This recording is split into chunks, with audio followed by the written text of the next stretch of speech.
नमस्कार। आज के आमी गोलाप जामेर रेसिपिटी आपनादेर संगे शेयर करछि। भिडियोटा शेष पर्यन्त देखार अनुरोध रइल। तो आमी गोलाप जाम बानानोर जोन्नो सुजी नियेछि आर प्रथमे शुकनो कड़ाइते आमी सुजिटाके भेजे नेब। तो हाई फ्लेमे आमी एकटु नाड़ाचाड़ा करे सुजिटाके भेजे नेब। सामान्य हालका लालचे भाव हये आसले आमी नामिये नेब। तो हालका एकटु लालचे भाव हये आसছে আর আমি সুজিটাকে নামিয়ে নিলাম। আর আমি এই কড়াইতে দিয়ে দেব 2 চামচের মতো ঘি। আর ঘিটা গরম হয়ে আসলে আমি এখানে দুধ দিয়ে দেব। যে পরিমাণ সুজি নিয়েছি তার ডাবল পরিমাণ আমি দুধ দিয়ে দিলাম। আর একটু চিনি দিয়ে দেব। আর ফ্লেভারের জন্য ছোট এলাচ গুঁড়ো দিয়ে দেব। দিয়ে হাই ফ্লেমে আমি মিশিয়ে নেব।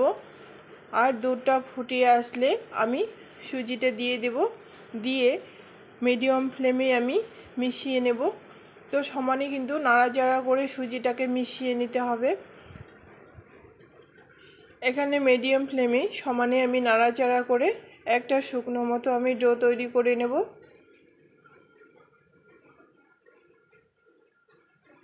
তো এরকম একটা শুকনো ডো তৈরি হলে আমি নামিয়ে নেব। মিডিয়াম ফ্লেমে নাড়াচাড়া করে এরকম শুকনো মতো আমি ডোটা তৈরি করে নামিয়ে নিলাম। তো এবার ঠান্ডা করে নেব। আর আমি এখানে চিনি শিরাটা তৈরি করার জন্য 1 বাটি চিনি দিয়ে দেব আর 1.5 বাটি জল দিয়ে দেব।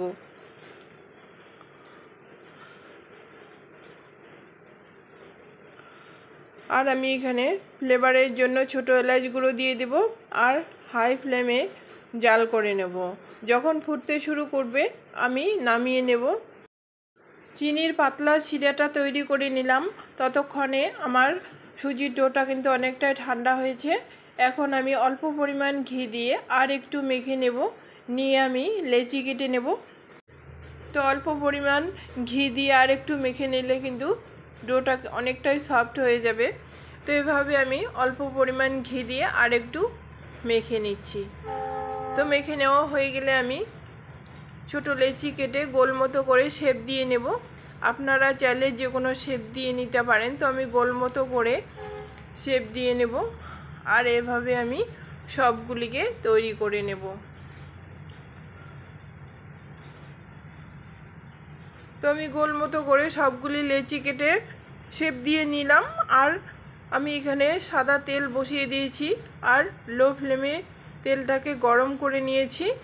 এবারে আমি দিয়ে দেব মিডিয়াম ফ্লেমে আমি ভেজে নেব। তো মিডিয়াম ফ্লেমে দিয়ে আমি নাড়াচাড়া করে ভেজে নেব।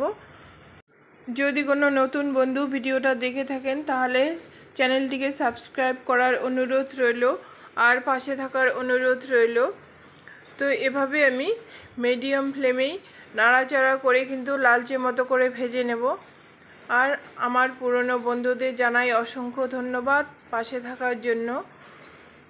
তো এভাবে নাড়াচাড়া করে এরকম লালচে মতো হয়ে আসলে আমি নামিয়ে একেবারে শিরার মধ্যে দিয়ে দেব। আর সবগুলিকে আমি এভাবে ভেজে নিয়ে শিরার মধ্যে দিয়ে দিলাম। আর কালার হওয়ার জন্য সামান্য একটু আমি ফুড কালার দিয়ে দেব। দিয়ে চিনি শিরাটা কিন্তু অনেকটাই ঠান্ডা হয়েছে আর একটু আমি গরম করে নেব। তাহলে কিন্তু গোলাপ জামুনগুলো অনেকটাই নরম হয়ে যাবে। তো আমি এখানে মিডিয়াম ফ্লেমে আর একটু ঢাকনা দিয়ে রেখে দেব। যখন ফুটতে শুরু করবে তখন আমি গ্যাসের ফ্লেমটাকে বন্ধ করে নামিয়ে নেব। তো অনেকটাই কিন্তু আমার গোলাপ জামুনটা নরম হয়েছে। তো অনেকটাই ফুলে গেছে। এবার আমি নামিয়ে নেব। তো আমি একটা প্লেটে নামিয়ে নিচ্ছি। খুবই সহজ পদ্ধতি এভাবে গোলাপ জামুন তৈরি করা। একবার এভাবে গোলাপ জামুন তৈরি করে দেখবেন, খুবই ভালো লাগে। তো এবার আমি সামান্য একটু পেস্তা বাদাম ছড়িয়ে দিচ্ছি। তো গোলাপ জামের রেসিপিটি কেমন লাগলো, যদি ভালো লাগে একটা লাইক দিবেন আর ছোট্ট কমেন্ট করে জানাবেন। আজকে আমি এই পর্যন্ত শেষ করছি। দেখা হবে পরের কোনো ভিডিওতে।